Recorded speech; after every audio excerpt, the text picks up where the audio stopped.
परिचय। छात्रों, इस अध्याय के पहले भाग में हमने समावयवता और रासायनिक अभिक्रियाओं की क्रियाविधि की मूलभूत संकल्पनाओं के बारे में पढ़ा था। आज हम कार्बनिक यौगिकों के शोधन की विधियों के बारे में पढ़ेंगे। शोधन की कुछ विधियां ऊर्ध्वपातन, वर्णलेखन, आसवन आदि हैं। सर, ये ऊर्ध्वपातन क्या है? कुछ ठोस पदार्थ गर्म करने पर बिना द्रव अवस्था में परिवर्तित हुए सीधे ही गैसीय अवस्था में परिवर्तित हो जाते हैं।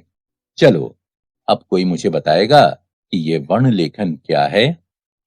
सर, वर्णलेखन किसी कार्बनिक मिश्रण में से अशुद्धियों को अलग करने और उसके विश्लेषण की एक विधि है। बहुत अच्छे आर्यन। अब हम शोधन की विधियों का अध्ययन विस्तार से करेंगे। इस अध्याय में आप कार्बनिक यौगिकों के शोधन और उनके मात्रात्मक और गुणात्मक विश्लेषण का अध्ययन करेंगे। उद्देश्य। इस पाठ के अंत में आप निम्न करने में सक्षम हो जाएंगे: कार्बनिक यौगिकों के शोधन की विधियों का वर्णन करना, कार्बनिक यौगिकों के गुणात्मक विश्लेषण को समझना, मात्रात्मक विश्लेषण का वर्णन करना। कार्बनिक यौगिकों के शोधन की विधियां। कार्बनिक यौगिकों के शोधन की विभिन्न विधियां निम्नलिखित हैं: ऊर्ध्वपातन यानी सब्लिमेशन, क्रिस्टलन यानी क्रिस्टलाइजेशन, आसवन यानी डिस्टिलेशन, विभेदी निष्कर्षण यानी डिफरेंशियल एक्सट्रैक्शन और वर्णलेखन यानी क्रोमैटोग्राफी। अब हम एक एक कर सभी के बारे में विस्तार से जानेंगे। ऊर्ध्वपातन।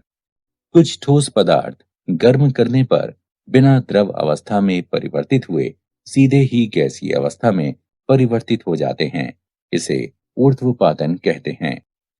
इसका उपयोग ऊर्ध्वपातनीय कार्बनिक यौगिकों को दूसरे अशुद्ध यौगिकों जो ऊर्ध्वपातनीय नहीं हैं, उनसे पृथक करने के लिए किया जाता है।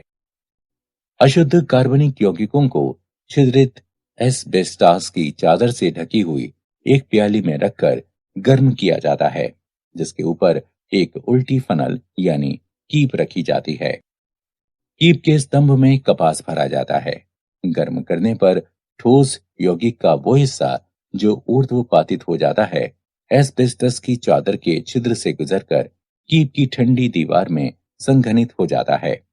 अशुद्धियां जो ऊर्ध्वपातित नहीं होती हैं, प्याली में ही रह जाती हैं। क्रिस्टलन। ठोस कार्बनिक यौगिकों के शोधन का यह सबसे सामान्य तरीका है। ये विधि जिस उपयुक्त विलायक में ये कार्बनिक यौगिक मिलाए जाते हैं, उसमें इनकी विलेयताओं में निहित अंतर पर आधारित होती है। अशुद्ध पदार्थ पाउडर के रूप में होते हैं। इन्हें किसी विलायक के साथ एक फ्लास्क में गर्म किया जाता है। विलायक की मात्रा केवल गर्म करने पर पदार्थ के घुलने के लिए पर्याप्त होनी चाहिए। अब ये गर्म संतृप्त विलयन गर्म पानी की कीप से छान लिया जाता है। बाहरी कीप में परिचालित किए जाने वाला गर्म पानी विलयन को गर्म रखता है और कीप ही के अंदर क्रिस्टलीकरण नहीं हो पाता। यह गर्म निस्यंद बीकर में ठंडा किया जाता है। बड़े बड़े क्रिस्टल्स प्राप्त होते हैं और इन क्रिस्टलों को निस्यंद में से निस्यंदन के माध्यम से पृथक कर लिया जाता है। आसवन। आसवन द्रवों के शोधन की एक विधि है, जिसके द्वारा द्रव मिश्रण में से उनके विभिन्न घटकों से अलग अलग किया जाता है। एक फ्लास्क में द्रव मिश्रण को गर्म करने पर द्रव में उपस्थित कम क्वथनांक वाले घटकों का वाष्पीकरण शुरू हो जाता है। वाष्प को संघनित्र की सहायता से संघनित करके प्राप्त द्रव को ग्राही में एकत्र कर लिया जाता है।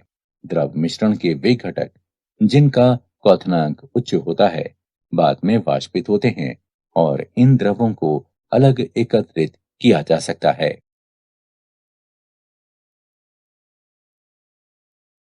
प्रभाजी आसवन।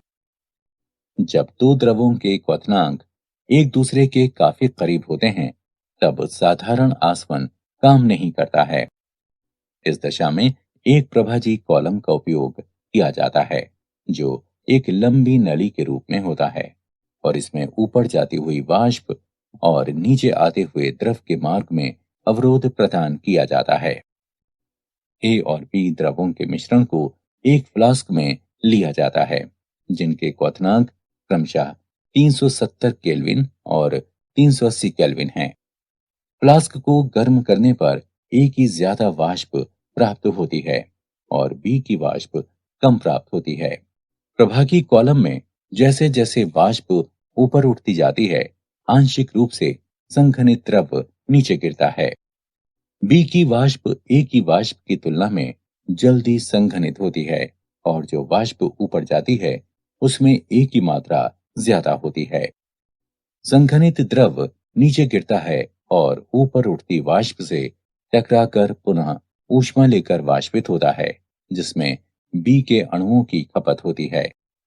प्रभागी कॉलम में यह क्रमिक प्रक्रिया चलती रहती है, जिसके परिणाम स्वरूप कॉलम के शीर्ष पर बचने वाली वाष्प मुख्यतः ए की होती है, जबकि फ्लास्क में बचने वाला द्रव बी का होता है। निम्न दाब पर आसवन। ये विधि उन द्रवों के लिए प्रयुक्त होती है जो अपने क्वथनांक के निकट अपघटित हो जाते हैं। फ्लास्क की मुख्य गर्दन में एक लंबी केशिका नली यानी कैपिलरी लगा दी जाती है और बगल की दूसरी गर्दन में थर्मामीटर लगा दिया जाता है। बगल की ट्यूब संघनित्र से जोड़ दी जाती है, जो दूसरे छोर पर ग्राही से जुड़ी होती है। ग्राही एक पंप से जुड़ी होती है, जो दबाव को कम करता है।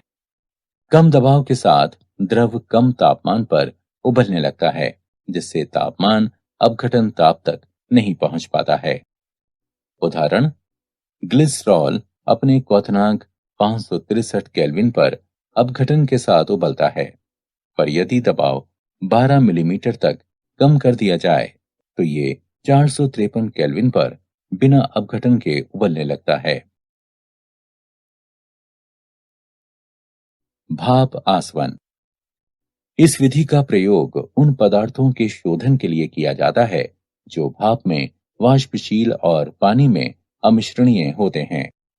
यह विधि इस तथ्य पर आधारित है कि कोई द्रव उस तापमान पर उबलना शुरू करता है जब उसका वाष्प दाब वायुमंडलीय दाब के बराबर हो जाता है और दो अमिश्रणीय द्रवों का वाष्प दाब स्वतंत्र द्रवों के वाष्प दाब के योग के बराबर होता है। अशुद्ध यौगिक में लगातार भाप प्रवाहित की जाती है, जो कि आस्वित करने के लिए आवश्यक है। भाप द्रव को गर्म करती है और जल को भी संघनित करती है। कुछ समय बाद जल और द्रव का मिश्रण उबलना शुरू कर देता है, क्योंकि मिश्रण का वाष्प दाब वायुमंडलीय दाब के बराबर हो जाता है। इस क्षण में तापमान पदार्थ के क्वथनांक या जल के क्वथनांक से कम होता है।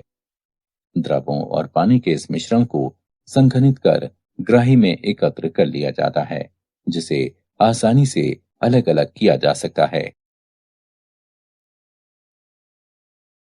विभेदी निष्कर्षण। जब कार्बनिक यौगिक किसी जलीय विलयन में उपस्थित होता है, तब उस कार्बनिक यौगिक को ऐसे विलायक का उपयोग करके निष्कर्षित किया जाता है जिसमें कार्बनिक यौगिक की विलेयता जल की अपेक्षा अधिक होती है और ये विलायक जल में अमिश्रणीय हो। यदि कार्बनिक यौगिक की उस विलयन में घुलनशीलता कम होती है, तो यौगिक की सूक्ष्म मात्रा का निष्कर्षण करने के लिए विलायक की बड़ी मात्रा की आवश्यकता होती है। ये विधि सतत निष्कर्षण कहलाती है। वर्णलेखन। वर्णलेखन शोधन की एक ऐसी विधि है जिसे किसी मिश्रण के अवयवों को पृथक करने, कार्बनिक पदार्थों की पहचान करने और उनकी शुद्धता की जांच करने के लिए उपयोग में लाया जाता है। वर्णलेखन का वर्गीकरण। अधिशोषण वर्णलेखन, वितरण वर्णलेखन। अधिशोषण वर्णलेखन। अधिशोषण वर्णलेखन विभेदक अधिशोषण के सिद्धांत पर आधारित है, जिसके अनुसार विभिन्न यौगिक भिन्न अंशों में किसी विशिष्ट अधिशोषक जैसे ठोस सिलिका या एल्यूमिना जेल पर अधिशोषित होते हैं। विभेदी अधिशोषण के सिद्धांत पर आधारित दो प्रकार की वर्णलेखन तकनीकें निम्नलिखित हैं: कॉलम या स्तंभ वर्णलेखन और पतली परत वर्णलेखन। कॉलम वर्णलेखन। इस विधि के अंतर्गत विभिन्न घटकों के मिश्रण को जब स्टार्च या चारकोल जैसे अधिशोषक से भरे हुए कॉलम से होकर गुजारा जाता है, तब विभिन्न घटक आंशिक या पूर्ण रूप से अधिशोषक के द्वारा अधिशोषित हो जाते हैं और तब वे उपयुक्त विलायक, जिसे निक्षालक कहते हैं, उसकी मदद से अलग किए जा सकते हैं। पतली परत वर्णलेखन। इसमें एक अधिशोषक की पतली परत को किसी उपयुक्त आधार पर फैलाया जाता है, जैसे कांच की प्लेट। ये कांच की प्लेट पतली परत वर्णलेखन प्लेट या क्रोमोप्लेट कहलाती है। यौगिकों के मिश्रण का जिससे अवयवों को पृथक करना है, एक छोटा सा बिंदु टीएलसी प्लेट के एक छोर पर लगा दिया जाता है। अब प्लेट को कुछ ऊंचाई तक विलायक से भरे हुए बंद जार में डुबो दिया जाता है। जैसे जैसे विलायक ग्लास की प्लेट में आगे बढ़ता है, मिश्रण के अवयव भी अपने अधिशोषण की तीव्रता के आधार पर प्लेट पर ऊपर की तरफ चढ़ने लगते हैं। गति में भिन्नता के कारण वे पृथक हो जाते हैं। मिश्रण के हर यौगिक के सापेक्ष अधिशोषण को मंदन गुणक आरएफ मान के द्वारा प्रदर्शित किया जाता है।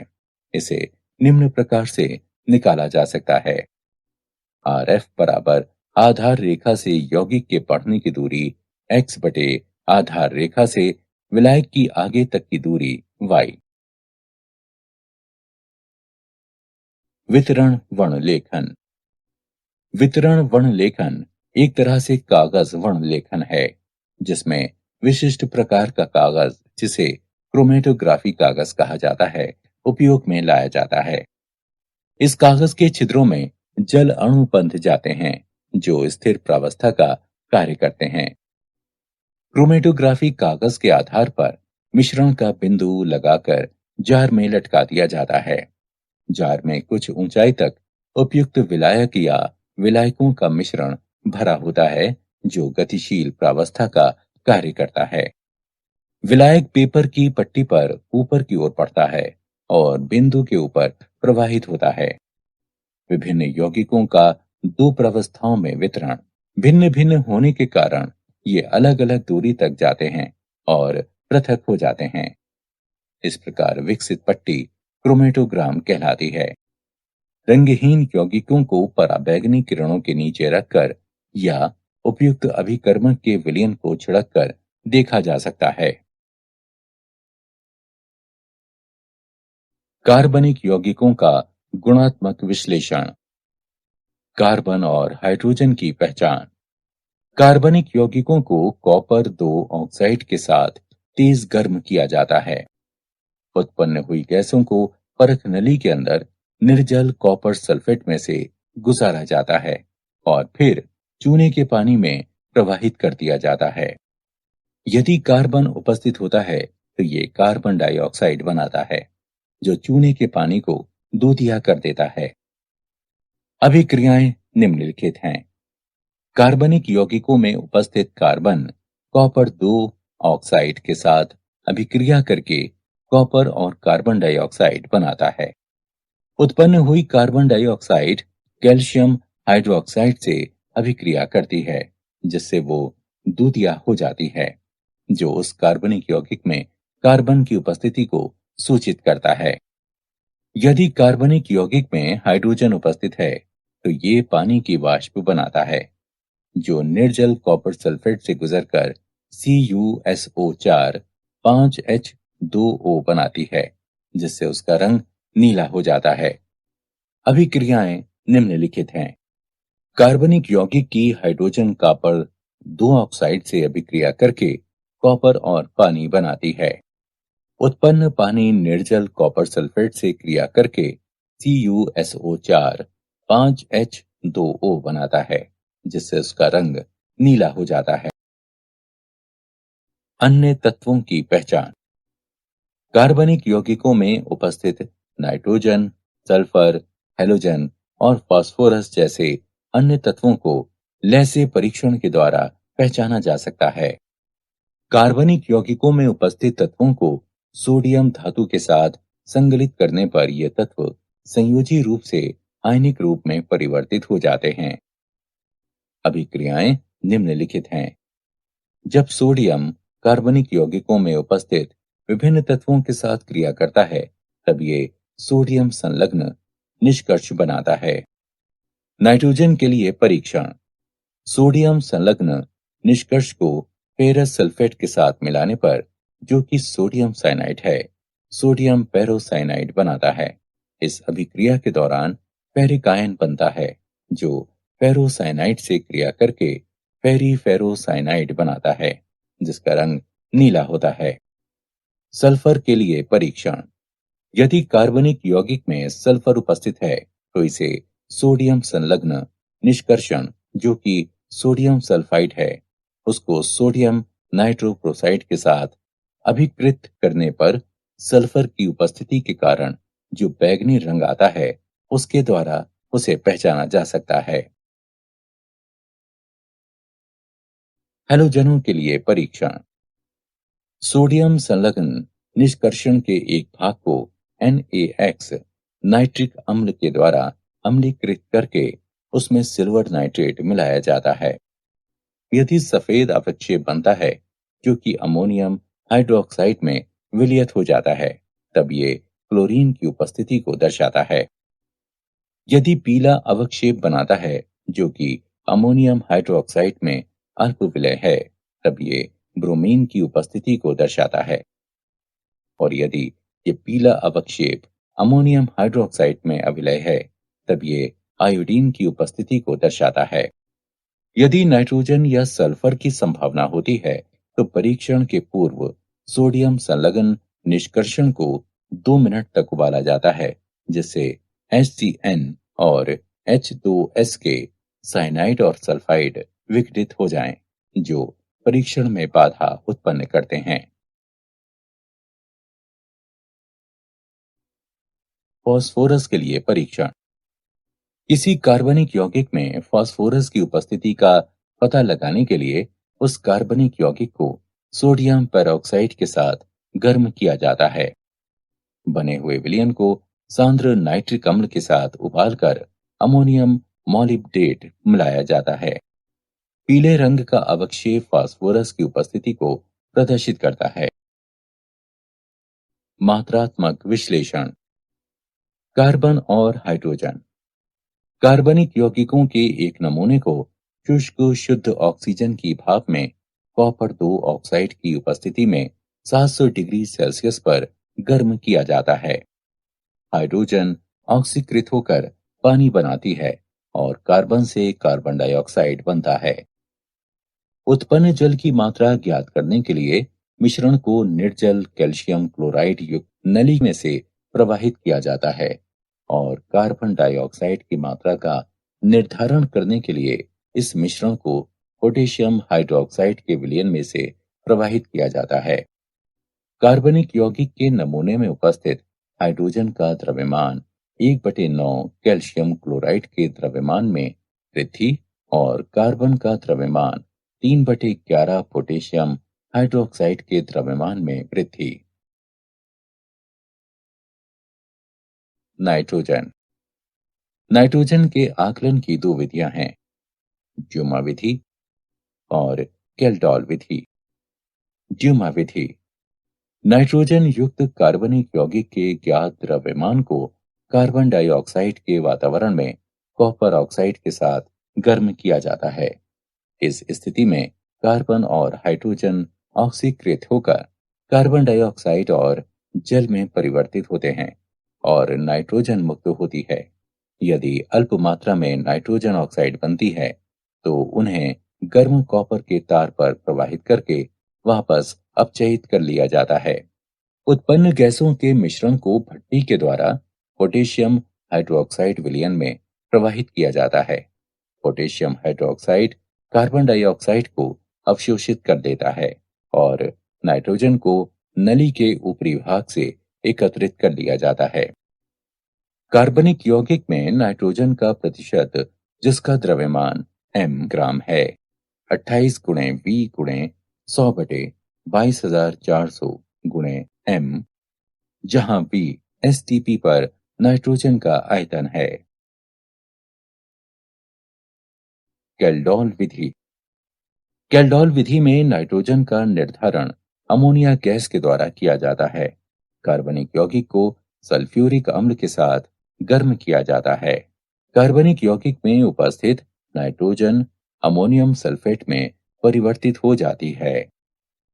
अमोनियम सल्फेट को सोडियम हाइड्रोक्साइड के आधिक्य के साथ गर्म करने पर अमोनिया मुक्त होती है। इस उत्पन्न हुई अमोनिया को मानक सल्फ्यूरिक अम्ल के ज्ञात विलयन में अवशोषित कर लिया जाता है। उत्पादित अमोनिया का अनुमान प्रतिक्रिया में इस्तेमाल हुई सल्फ्यूरिक अम्ल की मात्रा से लगाया जा सकता है। अमोनिया के अवशोषण के पश्चात अपशिष्ट सल्फ्यूरिक अम्ल को 4 के मानक विलयन द्वारा अनुमापित कर लिया जाता है। अम्ल की आरंभिक मात्रा और अभिक्रिया के बाद शेष मात्रा के अंतर से अमोनिया के साथ अभिकृत अम्ल की मात्रा ज्ञात होती है। नाइट्रोजन का प्रतिशत 1.4 गुणे m गुणे 2, V और V1/2 का अंतर बटे कार्बनिक यौगिक का द्रव्यमान। यहाँ V बराबर H2SO4 का आयतन मिलीलीटर में, V1 बराबर NaOH का आयतन मिलीलीटर में, m बराबर H2SO4 की मोलारता। हैलोजन। कैरियस विधि। कार्बनिक यौगिक की निश्चित मात्रा को कांच की एक नली में सधूम नाइट्रिक अम्ल के साथ सिल्वर नाइट्रेट की उपस्थिति में भट्टी में गर्म किया जाता है। इसे कैरियस विधि कहते हैं। बने हुए सिल्वर हैलाइड को अलग करके धोकर सुखाकर तौल लिया जाता है। हैलोजन का प्रतिशत X का परमाणविक द्रव्यमान गुणा M1 गुणा 100 बटे AgX का आणविक द्रव्यमान गुणा M। यहाँ M1 AgX का आणविक द्रव्यमान और M कार्बनिक यौगिक का द्रव्यमान है। सल्फर। कार्बनिक यौगिक की ज्ञात मात्रा को एक नली में सधूम नाइट्रिक अम्ल के साथ गर्म किया जाता है। सल्फर सल्फ्यूरिक अम्ल में परिवर्तित हो जाता है। प्राप्त सल्फ्यूरिक अम्ल को बेरियम क्लोराइड मिलाकर बेरियम सल्फेट के रूप में अवक्षेपित कर लिया जाता है। अवक्षेप को छानकर धोकर सुखाकर तौल लिया जाता है। सल्फर का प्रतिशत 32 गुणा M1 गुणा 100 बटे 233 गुणा M। यहाँ M1 बने हुए बेरियम सल्फेट का द्रव्यमान है और M कार्बनिक यौगिक का द्रव्यमान है।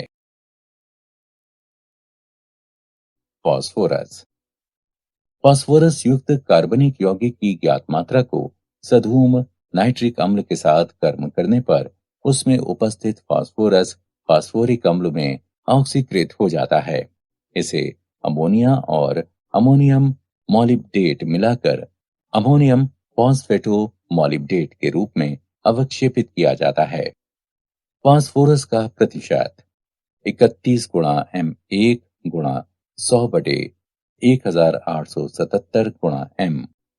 यहाँ M1 अमोनियम फॉस्फेटो मॉलिब्डेट का द्रव्यमान है और M कार्बनिक यौगिक का द्रव्यमान है। ऑक्सीजन। किसी कार्बनिक यौगिकों में ऑक्सीजन का प्रतिशत भिन्नता की विधि से ज्ञात किया जा सकता है। कार्बनिक यौगिक में ऑक्सीजन की प्रतिशतता की गणना उसमें उपस्थित अन्य तत्वों की प्रतिशतताओं के योग को 100 में से घटाकर निकाली जाती है। कार्बनिक यौगिकों की एक निश्चित मात्रा को नाइट्रोजन गैस के प्रवाह में गर्म किया जाता है। उत्पन्न हुई गैसों के मिश्रण को रक्त तप्तकोप पर प्रवाहित करने पर ऑक्सीजन गैस कार्बन मोनोऑक्साइड में परिवर्तित हो जाती है। अब इस गैसीय मिश्रण को आयोडीन पेंटॉक्साइड मिलाने पर carbon monoxide gas carbon dioxide में ऑक्सीकृत हो जाती है। अभिक्रियाओं के अनुसार ऑक्सीजन का प्रतिशत निम्न प्रकार से प्राप्त किया जा सकता है: 16 गुणा कार्बन डाइऑक्साइड का द्रव्यमान बटे 44 गुणा कार्बनिक यौगिक गुणा 100। क्या आप जानते हैं कार्बन सभी सजीवों में पाया जाता है? कार्बन एक अधातु है।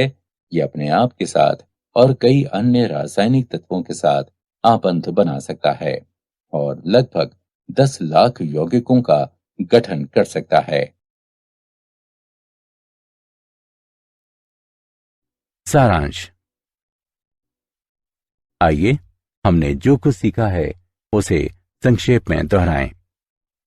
ऊर्ध्वपातन, क्रिस्टलीकरण, आसवन, विभेदी निष्कर्षण और वर्णलेखन कार्बन यौगिकों के शोधन की विधियां हैं। कार्बनिक यौगिक को कॉपर 2 ऑक्साइड के साथ तेज गर्म करके उसमें कार्बन और हाइड्रोजन की उपस्थिति का पता लगाया जा सकता है।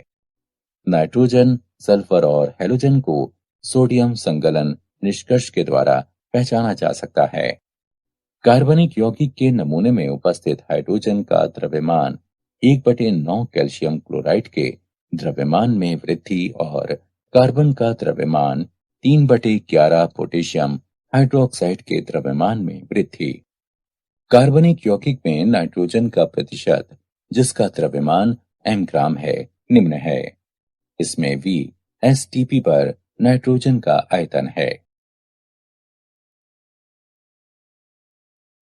किसी कार्बनिक यौगिक में हैलोजन का प्रतिशत X का परमाणविक द्रव्यमान गुणा M1 गुणा 100 बटे AgX का आणविक द्रव्यमान गुणा M है, जहां M 1 AgX का द्रव्यमान और M कार्बनिक यौगिक का द्रव्यमान है। किसी कार्बनिक यौगिक में सल्फर का प्रतिशत 32 गुणा M1 गुणा 100 बटे 233 गुणा M है। यहाँ M1 बने हुए बेरियम सल्फेट का द्रव्यमान है और M कार्बनिक यौगिक का द्रव्यमान।